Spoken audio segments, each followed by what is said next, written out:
Tonight, let's wander slowly through the kitchens and tables of medieval life, where simple meals tell quiet stories of an age-long past. You wake to the faint golden light seeping through a narrow window, dust motes drifting lazily in the air, and the smell of damp earth creeping in from the cobbled street. The village outside is barely stirring. You probably won't make it through this day without tripping over a stray chicken or two. You like that, don't you? The slow rhythm of life feels like it's intentionally conspiring against hurry.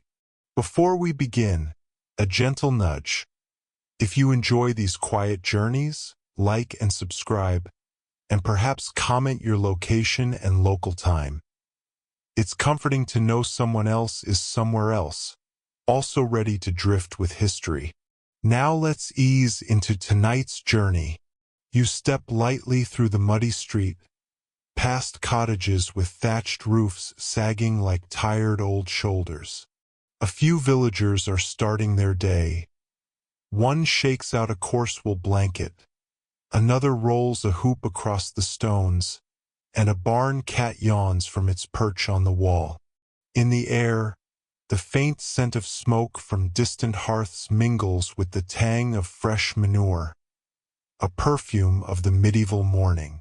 Historians still debate whether breakfast was considered the first meal in the way we think of it, or just a small nibble for laborers, but you, standing here in the mist, might suspect both. Inside the kitchen of one humble cottage, a woman stirs a thick porridge in a clay pot, the spoon scraping the bottom with a soft sigh. She hums a tune that sounds suspiciously like it could have been written last week. On the table, a few slices of coarse bread lie beside a small jar of butter, hardened in lumps, waiting for gentle spreading. The wood of the table is worn smooth from centuries of hands, knives, and spilled meals. A curious fact flits through your mind. Peasants often flavored their porridge with herbs, though in surprising combinations, sometimes lavender, sometimes nettles, depending on whim or availability. You can almost hear the tiny, skeptical voice of the medieval cook wondering if you would really eat that. 3 chickens cluck in the corner, as if to offer mild commentary. You remember the street you walked past earlier? It's back, quiet now except for the occasional cart wool creaking over stones. Outside, the sun rises further, golden and patient, casting long lazy shadows, and you feel the rhythm of the village fold into your chest, gentle and grounding. A small loaf of bread crackles in the oven, promising warmth, sustenance, and the slow satisfaction of things that take time. You step closer to the hearth, the warmth immediately brushing against your fingertips, as though the fire itself wants to whisper a story. A young boy kneels on the floor, rolling dough with more care than a knight polishing his sword. Flour dust hangs in the air, catching the light like tiny clouds. Around the room, wooden utensils lean lazily against walls. Pots hang from iron hooks, and the aroma of cooking oats and smoked cheese drifts softly, almost tangibly. The major historical fact of the day. In many medieval households, the main meal wasn't at noon as we think, but often late afternoon or evening. Yet here, in this sleepy kitchen, breakfast seems like a quiet ritual to start the day with mindfulness, or perhaps just to keep hunger at bay while working in the fields. You notice a small quirk. Some peasants added crushed acorns to their porridge for extra sustenance, which you imagine tastes somewhere between bitter tea and ancient tree bark. A woman hums as she slices bread, the knife moving rhythmically, almost musically, over the coarse crumb. Scholars still debate whether medieval butter was salted primarily for preservation or flavor, but the small chunks on the table smell creamy and a little wild. You dip a spoon into the thick porridge. Steam curls in the quiet room, and you feel yourself sinking deeper into this slow, comforting routine. The boy accidentally flicks flour onto the cat, which doesn't seem to mind much, and you can't help a soft chuckle. Outside, the village is stirring more fully now. A wagon creaks, a dog barks once, and a distant bell tolls lazily, measuring time at a pace you can almost keep up with. You take it all in, letting the textures, the smell, the sound, the warmth wrap around you like a soft, worn blanket. By the time the porridge cools just enough for a bite, you understand that these simple meals are not just food, but a meditation on patience, care, and the quiet beauty of an ordinary day in the Middle Ages. You leave the warmth of the kitchen and step out into the village square. The cobblestones cool beneath your feet, slightly slick from last night's dew. The sun is climbing higher, painting the thatched roofs in soft gold, and the scent of damp earth mixes with smoke from chimneys. A few villagers are beginning their chores.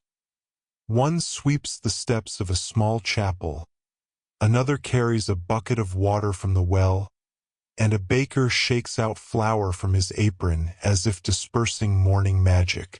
You probably won't make it through this day without noticing some odd medieval habit, like the way villagers sometimes carried small charms or stones in their pockets while cooking to ward off bad luck in the meal.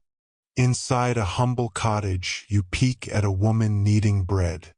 The dough is sticky, resilient, and full of small surprises, like seeds tucked inside for extra flavor. The major historical fact floats in your mind. Most medieval peasants ate 2 meals a day, often porridge in the morning and a heavier meal late afternoon. A curious tidbit: some households would mix ground legumes into bread to stretch it further, which apparently made loaves taste rustic at best.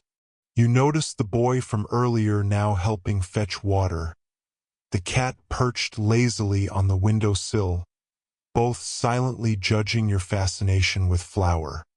Historians still debate whether medieval villagers had breakfast rituals resembling ours, or simply ate whenever hunger struck. You wander past the smithy, the clink of metal against metal rhythmic and oddly soothing, echoing faintly against timber and stone. You remember the hearth from the first cottage. It smells faintly of yesterday's porridge and promises another quiet morning if you return. You feel the tempo of the village, gentle and unhurried, as if time itself is taking a deep, lazy breath. 3 chickens waddle past, pecking the ground in unison, offering a subtle, ironic commentary on human obsession with meal planning. You take it in, letting the village's calm, repetitive rhythm sink into your chest, a gentle pulse marking the day's unfolding simplicity. You wander toward the market area, where a few stalls have begun to set up. Wooden carts lean at jaunty angles, sacks of grain and root vegetables piled haphazardly, and the faint smell of smoke from the baker's oven drifts lazily across the square. Villagers greet each other quietly, the clatter of pots and wheels providing a slow, almost musical backdrop. One major historical fact surfaces. In the Middle Ages, local markets were central to village life, providing peasants access to goods beyond what they could grow themselves, and allowing small-scale trade in herbs, grains, and occasionally cheese or salted fish. A small table displays jars of pickled vegetables, carrots, turnips, and cabbage, arranged neatly in uneven rows. A curious tidbit: Some medieval villagers believed pickled foods kept away evil spirits or ensured good health, though no one is quite sure why. You notice a boy balancing a basket of eggs, teetering precariously, and a cat brushing past the table, unimpressed by human ambition. The aroma of fresh bread competes subtly with the lingering tang of herbs, creating a warm, grounding sensory layer. You stop to watch an elderly woman examining a small sack of beans, fingers rough from years of work, and smile at her tiny, precise movements. Historians still debate whether peasants commonly flavored stews with spices like saffron or cinnamon, or whether that was mostly reserved for the wealthier townsfolk.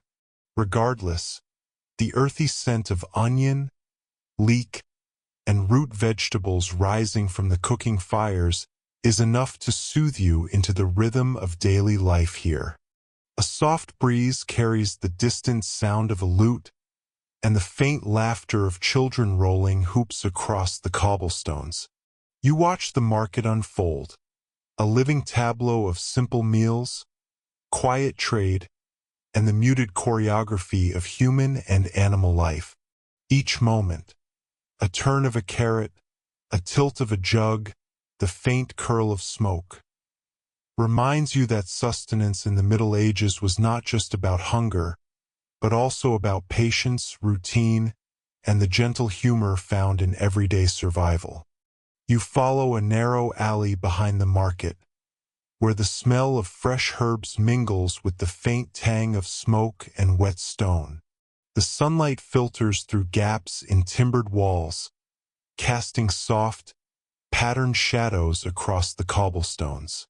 A woman kneels by a small wooden barrel, scooping water into a clay pot with the careful precision of someone who has repeated the task hundreds of times. You probably won't make it through this day without noticing a few oddities, like how villagers occasionally used ash from the hearth to clean pots, which must have tasted slightly smoky if accidentally ingested. Inside one cottage, the family is preparing a midday meal, not particularly lavish, but comforting in its simplicity. A pot simmers over a modest fire, releasing aromas of barley, onion, and occasionally a stray herb plucked from the garden. A major historical fact drifts through your thoughts. Medieval peasants relied heavily on grains like barley, oats, and rye, often in the form of porridge or flatbread, to sustain themselves during long workdays. A quirky cultural tidbit appears. Some households kept small birds like sparrows in cages near the kitchen, believing their chirping would ward off misfortune in the food. You pause to imagine the soft trills mixing with the scent of simmering stew. The children from earlier now help roll dough on a nearby wooden board, flour clinging to their sleeves. Historians still debate whether daily cooking routines were more communal or strictly divided by age and gender, but here it feels collaborative, the rhythm of movement almost hypnotic. Outside, the faint sound of a cart while turning against cobblestone reminds you of the village's persistent, gentle heartbeat. Each chop of vegetables, stir of a pot, and clatter of a ladle seems to echo through the stone walls, a quiet symphony of survival and simple pleasure. You step into the castle outskirts, where the village meets the fortified walls. Smoke curls lazily from chimneys, and the distant clang of a blacksmith working in his forge adds a rhythmic, grounding background note. You notice a cook carrying a basket of root vegetables, careful not to spill a single turnip, while a young boy balances a jug of water, his steps measured and unhurried. The major historical fact settles in. Medieval peasants' diets were largely seasonal, and root vegetables like turnips and parsnips were staples during winter months when fresh greens were scarce. On a small wooden table, A few loaves of coarse bread cool, their surfaces cracked and golden brown. A strange but charming tidbit. Sometimes peasants added ground herbs like sage or rosemary to bread not just for flavor, but to conceal the faint mustiness of stored flour. A culinary life hack centuries old. You pause to watch the cat from earlier now inspecting the bread, tail twitching with mild skepticism. Historians still debate whether medieval households had standardized recipes, or if each cook relied purely on memory and intuition, but the aroma of baked bread seems universally reassuring. A gentle wind stirs, bringing the scent of fields, herbs, and distant smoke into the courtyard. Villagers pass by carrying small bundles of vegetables, their movements almost choreographed by centuries of habit. You notice the subtle humor in the mundane. A clumsy basket toppling slightly, a child tasting flour with a mischievous grin, a dog snoozing in the sun, utterly unconcerned with the bustle. Each tiny event layers into a calm tableau, a living illustration of the rhythm of medieval life, where meals are not just sustenance, but a meditation on patience, care, and the quiet joys of simplicity. You wander further into the village, passing a small communal oven where several households are waiting for their loaves to bake. The warmth radiates outwards, mingling with the cool morning air in a gentle, comforting contrast. You probably won't make it through this day without noticing the subtle quirks of medieval cooking, like how bakers sometimes added a pinch of crushed herbs or dried flowers to bread, purely for charm, or perhaps because it made them feel sophisticated. Inside one cottage, a woman stirs a thick, fragrant stew, occasionally tasting it with a wooden spoon worn smooth by years of use. The major historical fact hums quietly in your mind. Most medieval stews were a mix of whatever vegetables and meats were on hand, simmered slowly over open fires to create nourishment that stretched far through the day. A whimsical tidbit. Some peasants added small stones to cooking pots to help retain heat, or so they believed. You wonder if anyone ever forgot and discovered an unintended crunchy surprise. The children gather scraps of bread to feed the chickens, their giggles soft and rhythmic against the low hum of village life.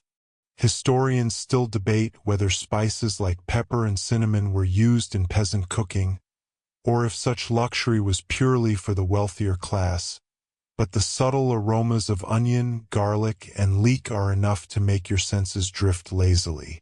Outside, a gentle breeze stirs laundry on a line, and the distant sound of a lute or flute trickles down the street, barely audible yet wholly calming.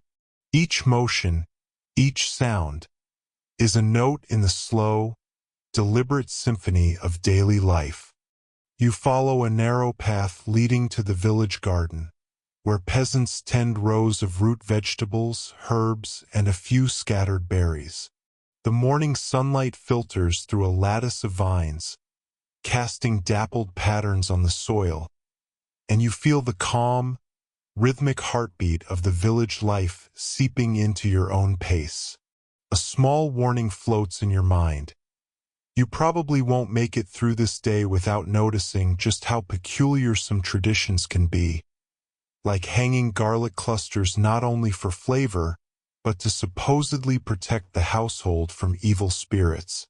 Inside a small shed, a boy crushes dried herbs between two stones, creating a faint, soothing aroma that drifts into the garden. A major historical fact comes to mind. Medieval peasant diets heavily relied on preserved foods, pickled vegetables, dried herbs, salted fish, which allowed them to survive winters when fresh produce was scarce. A curious tidbit. Some households kept kitchen gardens within the walls of their homes to deter pests or for easier access at dawn, a convenience you now fully appreciate. The distant clatter of wooden carts and a faint barking dog provide a rhythmic background, while the earthy scent of turned soil and herbs calms your senses. Historians still debate the exact nutritional value of medieval diets for peasants, but it's clear that ingenuity and adaptation were key. You watch as a woman gently waters her herbs, a subtle smile on her face, and a cat weaves between her feet, purring softly. The garden's quiet choreography, the sway of herbs, the hum of insects, the soft steps of villagers, invites you to slow down, breathe, and feel entirely at ease in this world of simple, patient sustenance. You wander back toward the village square, now bustling gently with mid-morning activity. The cobblestones are warm beneath your feet, carrying the faint, comforting scent of baked bread and straw. You probably won't make it through this day without noticing how intricately mundane life can be, like the way a baker carefully judges the color of a loaf with an almost ritualistic gaze. In the open-air market, you see a table piled with root vegetables and dried legumes. The major historical fact: legumes such as peas and beans were staple sources of protein for peasants, forming the backbone of many stews and porridges. A curious tidbit: some medieval cooks believed adding a handful of dried flowers to these dishes improved digestion or even warded off bad moods, though whether it worked is lost to history. You watch a child sneaking a small carrot, nibbling it with wide-eyed delight, while an elderly woman mutters something about children and their audacity. Historians still debate whether medieval peasants strictly separated meals or simply ate whenever they could find time and food. You notice a faint haze of smoke curling from a chimney and the soft clatter of wooden utensils on clay pots, like the village itself is exhaling slowly. Each movement, lifting a ladle, kneading dough, stirring porridge, feels intimate, grounding, a meditation in motion.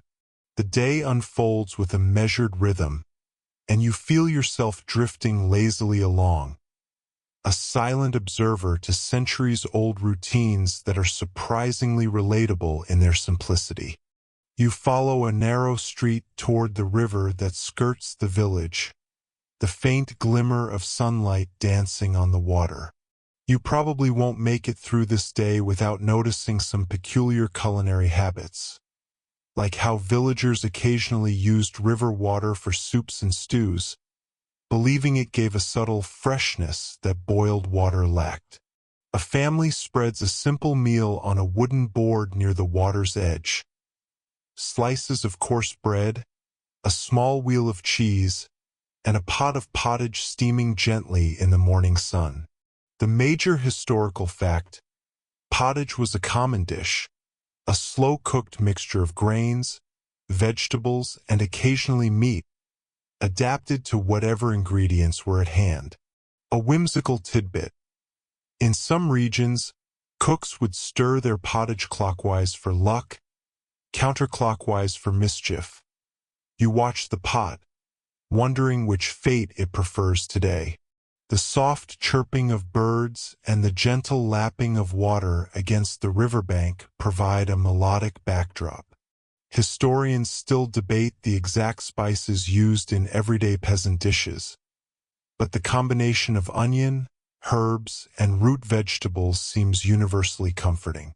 A boy tosses a small pebble into the river, watching it ripple across the surface, and you notice a cat perched nearby, lazily observing the scene, unimpressed by human activity.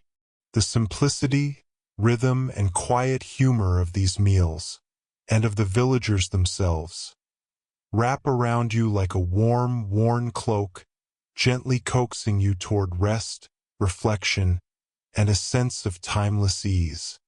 You make your way to the edge of the village where a small orchard spreads its quiet canopy over the sun-dappled ground. The faint fragrance of ripening apples and pears mingles with the earthy aroma of tilled soil. You probably won't make it through this day without noticing the charming eccentricities of medieval food practices, like villagers sometimes leaving fruits in a small basket for the fairies, hoping to keep misfortune from touching their kitchens. Inside the orchard, a woman carefully gathers apples, her hands roughened by daily work, yet surprisingly gentle as she inspects each fruit. The major historical fact: fruits were often considered a luxury for peasants, eaten fresh when in season or dried for later months, rather than incorporated into every meal. An amusing tidbit: some peasants believed eating the seeds could cause dreams of faraway lands, though scholars still debate whether this was widespread or simply a local superstition. You notice the sunlight glinting on a small jar of honey set on a tree stump, the golden hue almost hypnotic in its warmth.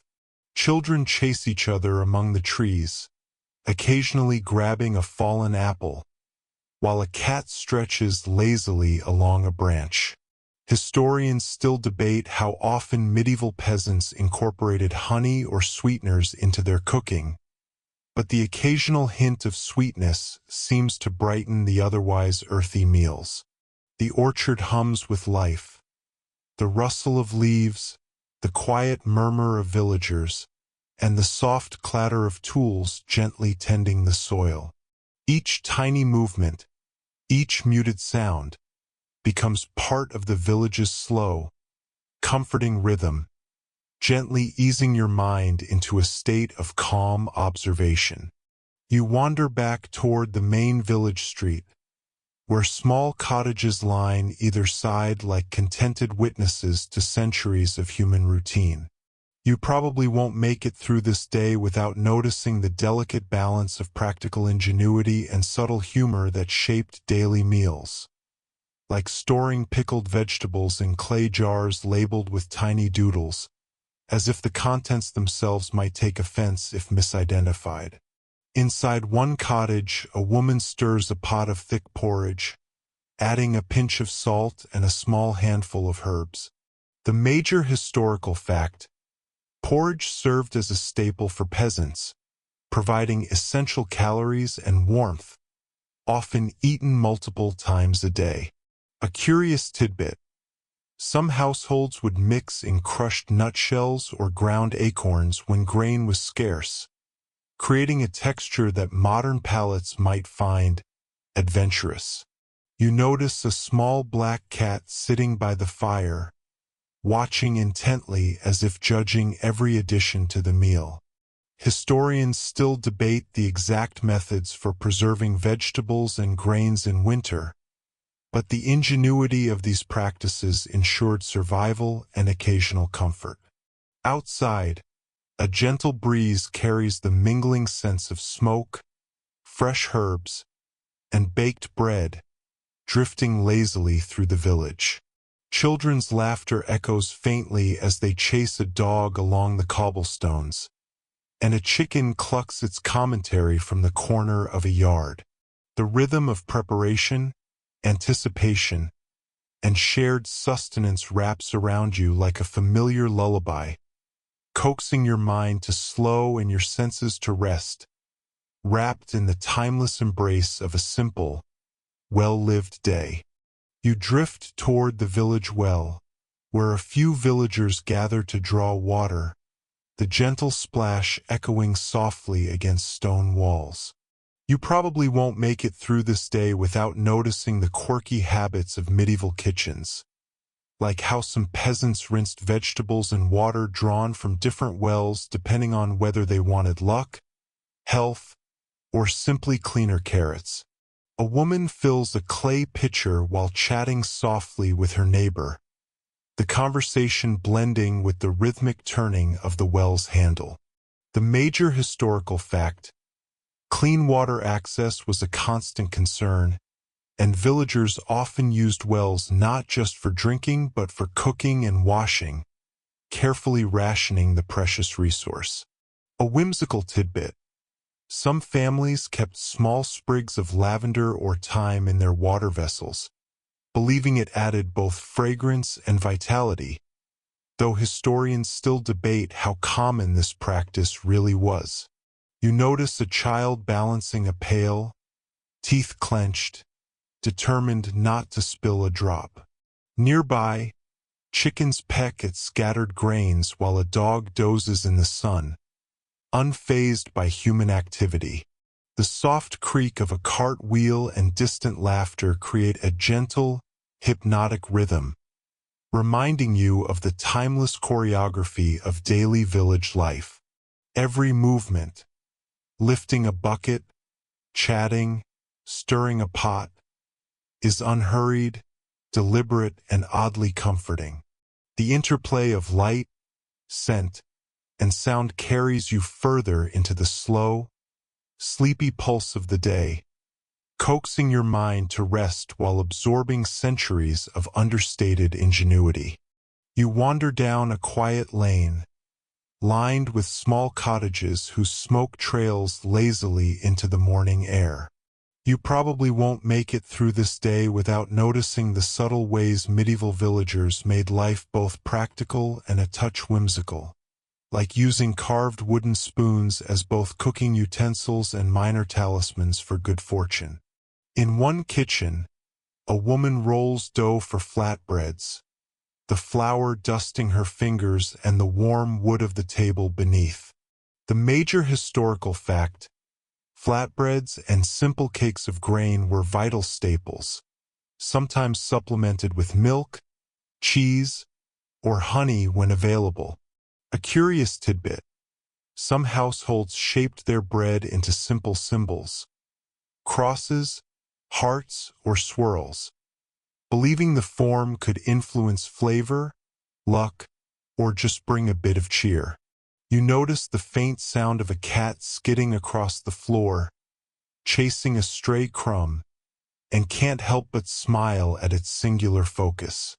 Historians still debate how often medieval peasants enjoyed sweeteners like honey or preserved fruits, but the occasional touch of sweetness seems to brighten both meals and moods. Outside, the sunlight glints softly on damp cobblestones, the gentle rustle of leaves harmonizing with distant voices and clattering utensils. The quiet, deliberate rhythm of chopping, stirring, kneading, and baking envelopes you, a comforting lullaby of simple sustenance, patience, and enduring human creativity that gently draws your mind into a state of calm and gentle reflection. You find yourself wandering toward the outskirts of the village as the sun begins its gentle descent, painting the sky in soft shades of amber and rose. You probably won't make it through this day without noticing how time seems to slow in these quiet, routine moments. How each step on the worn cobblestones, each soft murmur from a cottage window, each flicker of candlelight carries a weightless sense of calm. In the communal kitchen, a few families gather for a final meal of the day, the simple pottage simmering over the fire releasing a warm, comforting scent that blends with the faint tang of burning wood. The major historical fact: medieval villagers often structured their meals around seasonal availability, relying heavily on grains, vegetables, and occasionally small amounts of preserved meat or fish to sustain themselves. A whimsical tidbit drifts into your mind. Some households tucked a sprig of rosemary into the bread or porridge, not just for flavor, but because tradition suggested it kept both spirits and hunger at bay, though scholars still debate whether this was symbolic or merely habitual. Outside, the soft chirping of birds settles into a quieter rhythm as evening approaches. Children are called home, their laughter fading into the distance, while cats curl near hearths and dogs stretch in the warm sun-dappled corners. Historians still debate exactly how regularly peasants indulged in sweet treats, yet the occasional taste of honey or dried fruit seems universally treasured, a small but potent delight amidst daily toil.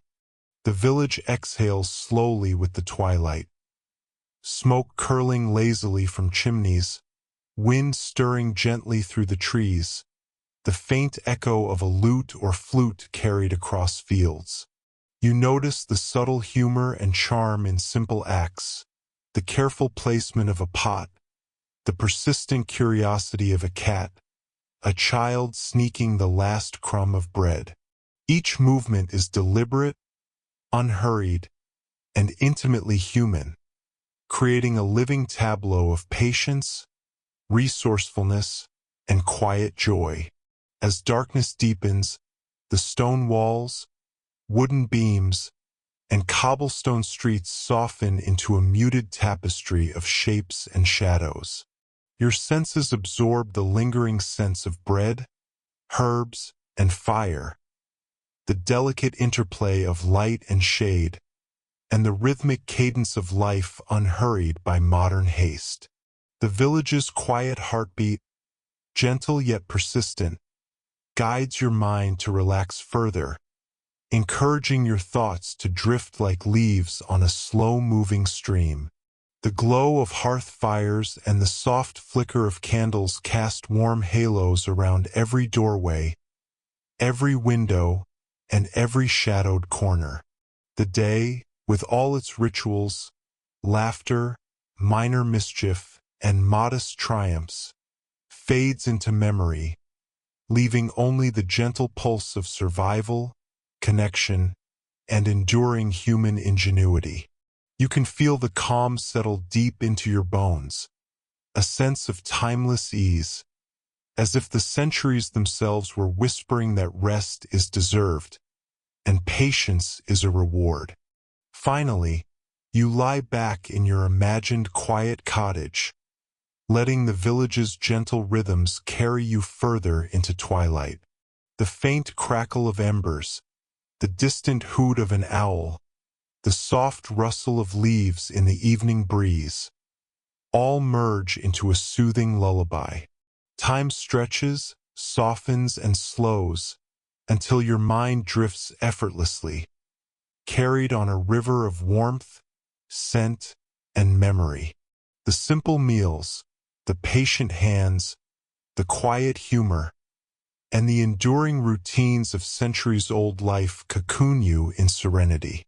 Now, as your eyes close and your thoughts float lightly, you rest completely, cradled by the gentle embrace of a quiet medieval village, the world outside hushed, the night calm, and your senses lulled into sleep.